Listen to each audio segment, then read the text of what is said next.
Right, so in this video we're going to do the snowball blocks from lesson 3 of Learn to Quilt. So to do your snowball blocks, what you're going to need are your 6 different 6.5-inch squares. So each one is from a different fat quarter, and then also 24 of your 2.5-inch squares that you cut from the background fabric. And each snowball block you're going to do the same. You're going to take 4 of the 2.5-inch squares for each fat quarter 6.5-inch square. Now all of these, what we've done is we've drawn a diagonal line on the wrong side of the 2.5-inch square. You do that with all 24, and then you take 4 of them and put each one on a corner of your 6.5-inch square.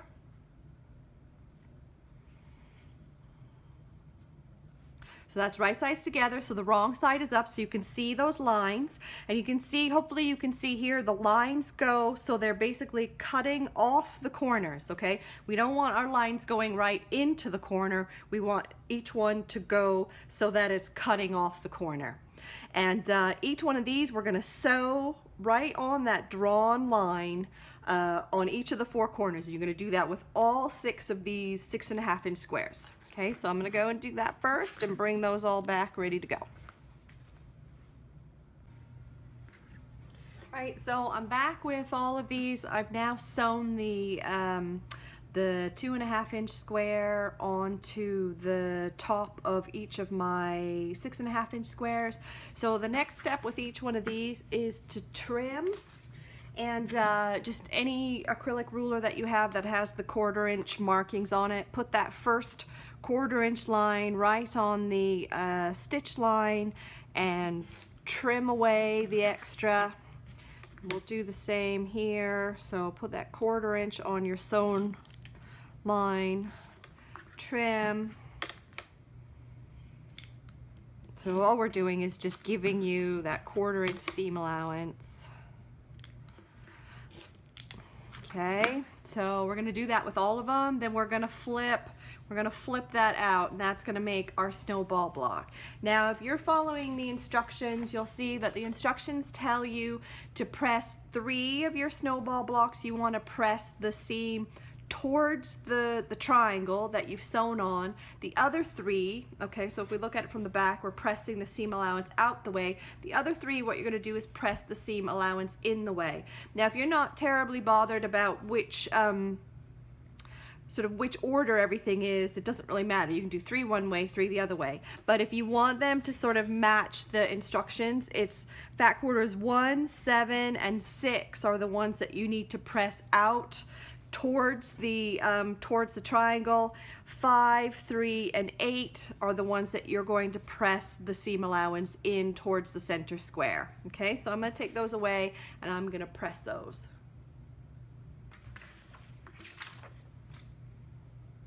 Okay, so I'm back now. I've trimmed all of these and I pressed them all. So these are my 6 snowball blocks. So just a reminder, this one, and this one, I've pressed all my seams so that they're going out towards the triangle.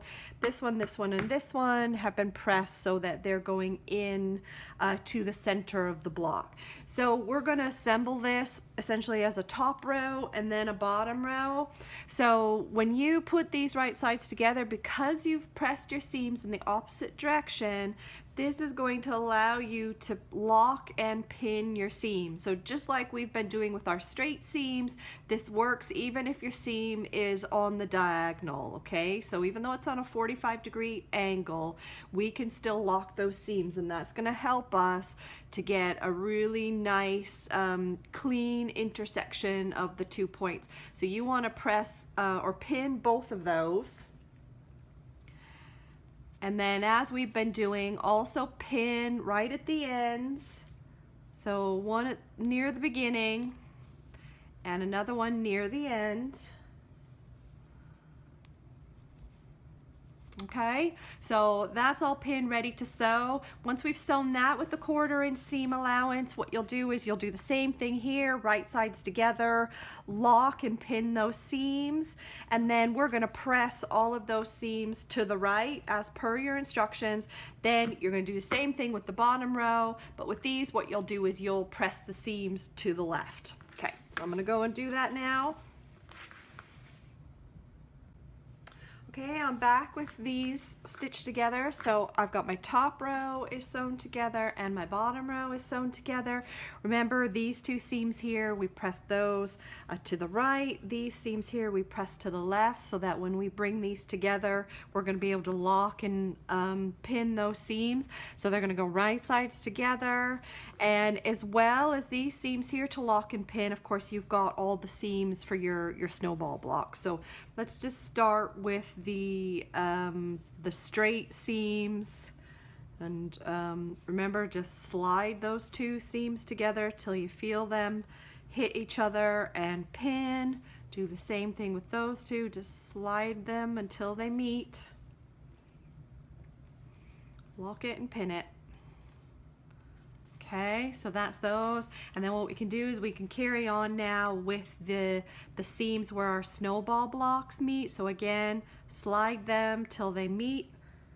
Once they're locked in place, you can put a pin there. Do the same thing on this side. Hopefully you'll find at this point they're kind of already in place, but you might have to do a little bit of fudging. You never know. Don't be alarmed if you do. It's normal.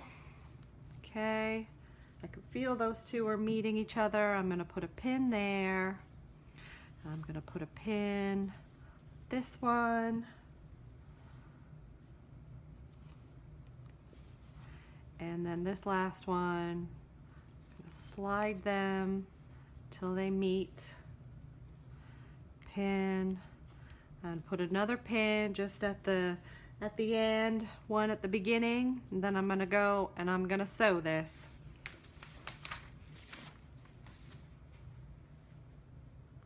Okay, I've now sewn the top row to the bottom row. So we've sewn that and we pinned all of these intersections. So we've got nice sort of meeting of all of our points.